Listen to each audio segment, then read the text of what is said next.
right, hello everybody. Welcome to Science on Screen. My name's Zach Hall. I'm very, very excited to welcome you to tonight's screening of David Cronenberg's Videodrome. How many people out there this is their first time experiencing this? Okay, well just know now, once you see Videodrome, you will be changed. And it might not be a change you like.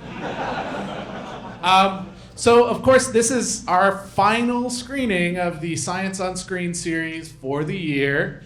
I know. I mean, we have great speakers all year long, but this is the one series where we get to show the weird, science-y movies and bring in weird, science-y experts and have them talk to you about it. And this is all thanks to a grant by the Alfred P. Sloan Foundation and Coolidge Corner Theater. So let's give them a big round of applause.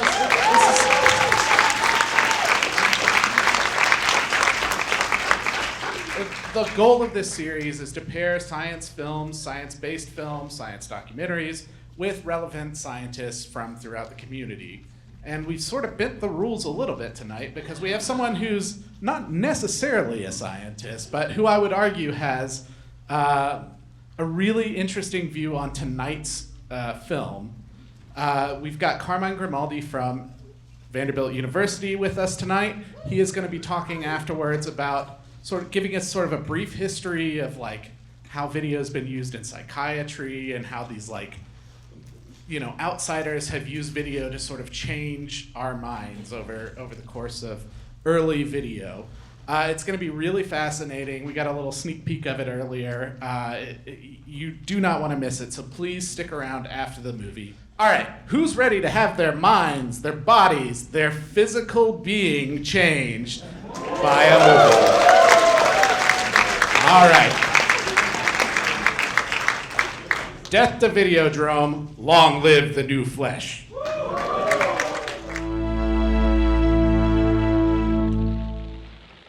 Long live the new flesh.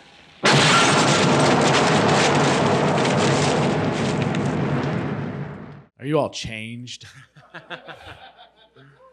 Now remember, don't be afraid to let your body die. Just come to the Belcourt. And let's give a huge round of applause for Carmine Grimaldi.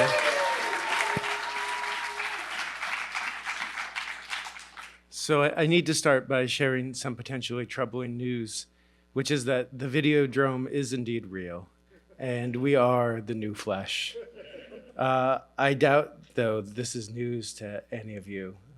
The uncanny coterminous feeling we have with our screens, the sort of half-alive feeling we have through unaccountable data, the inseparable feeling of algorithms that feed off our consciousness.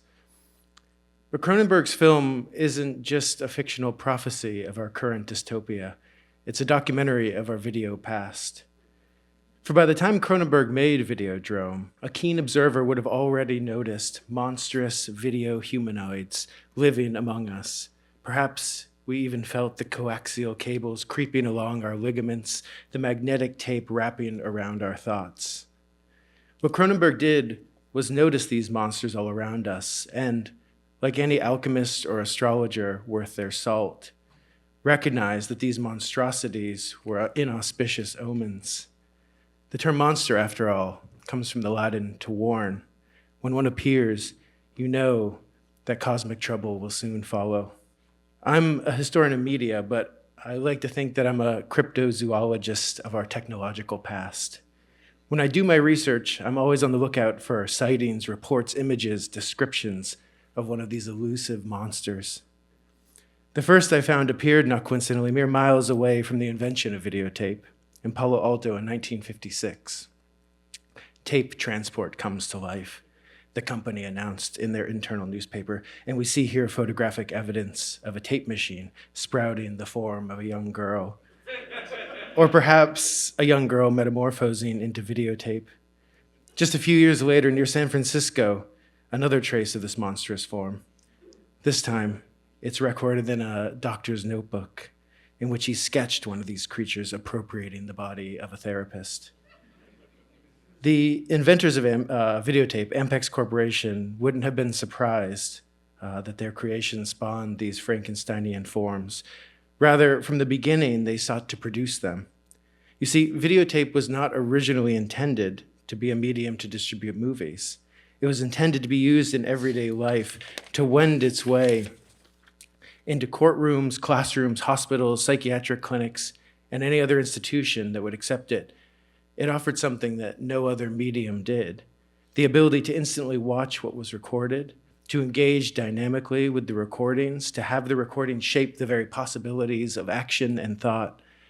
With videotape, the subject could watch themselves. The object was the subject.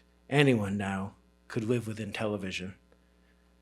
Like any organism, at first the video monsters were relatively rare. But in the late 60s, there was something like a Cambrian explosion of speciation, a moment when the original monstrous form multiplied into thousands. No longer simple hybrids between humans and machines. These are more clearly the direct ancestors to the monsters that Cronenberg must have encountered and filmed. Wires become nerves, the boundary between organic and mechanical dissolve. In 1971, we see a sketch from a witness of one of Videodrome's first victims, the limp hand of its prey dangling out of the cathode ray tube. It's worth asking, why did these monsters proliferate at this time in the late 60s? The answer seems to lie in the role of the artist as a form of cross-pollinator. This is the moment when video entered the world of culture and artists moved between various institutions, exploring video feedback as a way of altering people's senses.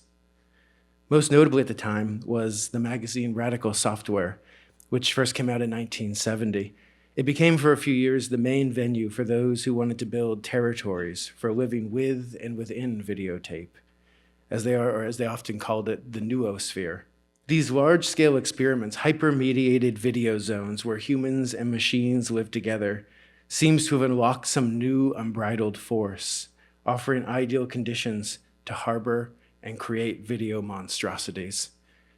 This was their ecological niche. These were places like Dr. Oblivion's cathode ray mission, churches, or perhaps factories to the new video order. There were dozens of these that sprouted up in the 60s and early 70s, and I want to tell you briefly about two of them. And not coincidentally, both of the people that created these were devotees of Marshall McLuhan, who is the inspiration for Dr. Oblivion. The first of these was founded in 1967 on a city corner, not unlike the cathode ray mission, and informally called the hippie drug ward. If you were walking around the Haight-Ashbury at the peak of the countercultural revolution, you might have seen a sign of this pasted on a telephone pole. It was an institution developed by a psychiatrist, Dr. Harry Wilmer, and was set up for wayward teenagers who were coming of age in the late 60s. They were said to be the first generation that was raised on television, which, many commentators speculated, was the reason they didn't play nice with the establishment. To many in the squarer corners of America, TV had already produced a monstrous mutation in society. Wilmer thought that it would be possible to tame the new energy if he shifted the balance of televisual power. Rather than passively viewing broadcast TV, he wanted the patients to make and live through television. The poison, in other words, could also be the medicine. As Wilmer described it, the ward was a mix between a far-out school, a free-floating media center, and an electronic therapeutic community. Dozens of kids lived in the ward, spending their time recording and being recorded, watching themselves on TV, becoming one with the cathode ray tube. One patient wrote in a notebook, "When I first came here, I was scared to death of those things, the TV cameras, because I thought they were only there to manipulate us all around. Then it finally occurred to me that they were kind of helpful hints along the way to make us human. To enter the institution as something other than human, and through video, become human.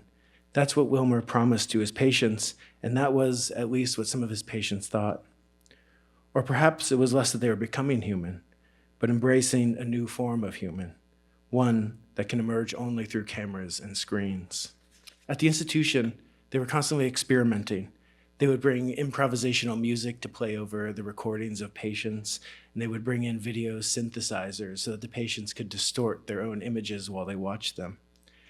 As the experiments got stranger and stranger, the video machines seemed uncannily unpredictable.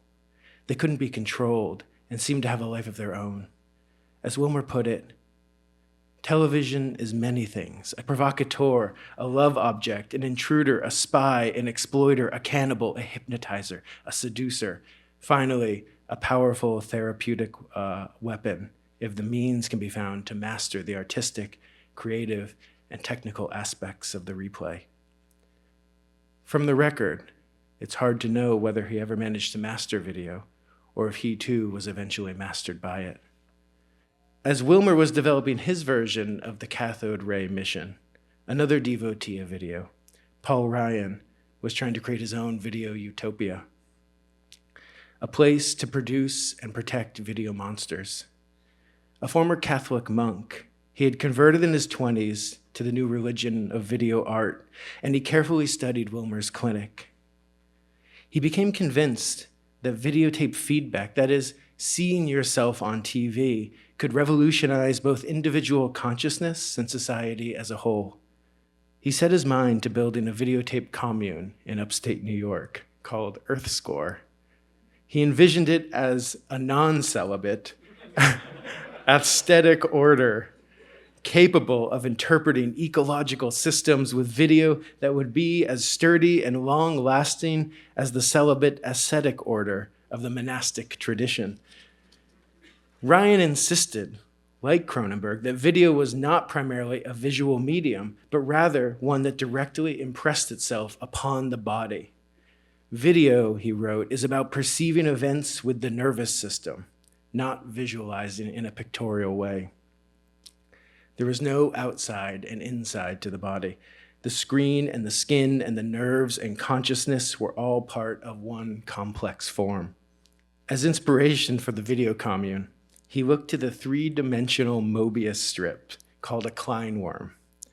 In this form, he wrote, there is no inside, there's no outside. Instead, you have a contained tube and an uncontained tube, a contained hole and an uncontained hole. You can see the strange ways that the tube feeds into itself and circles around itself.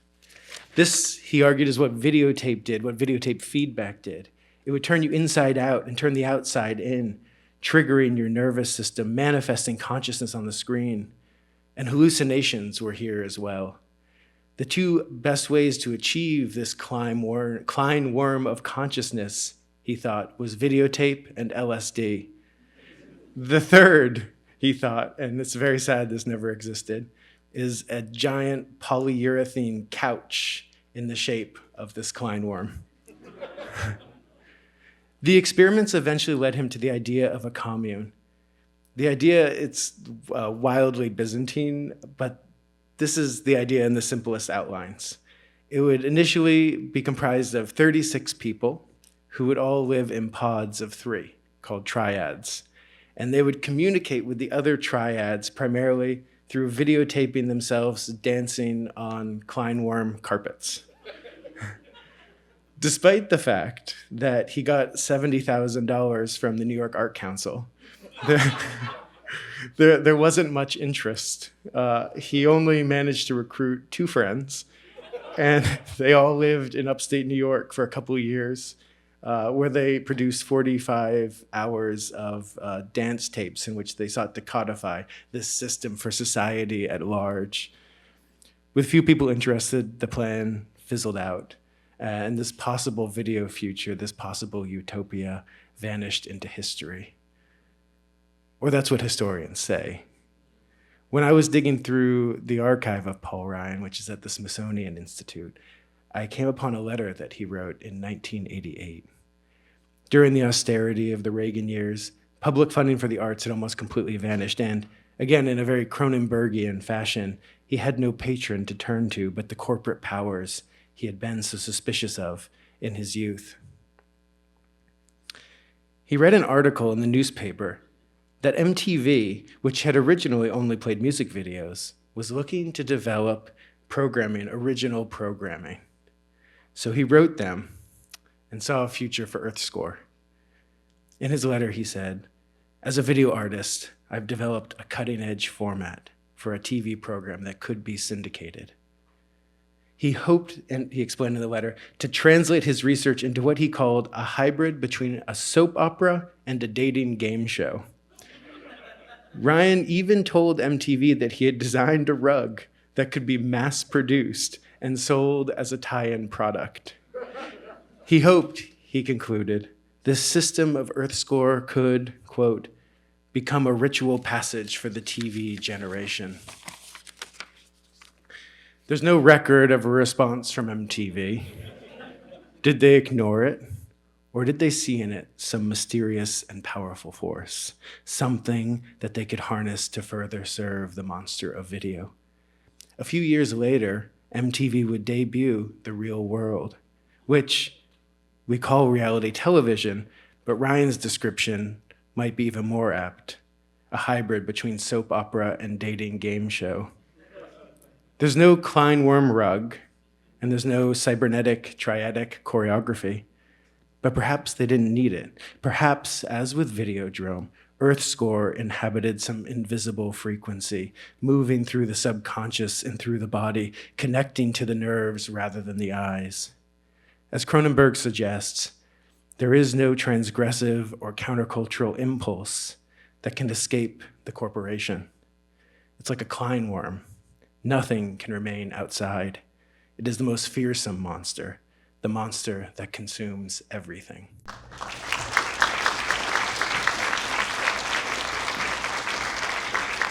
That was incredible. Thank you so much for being you. here.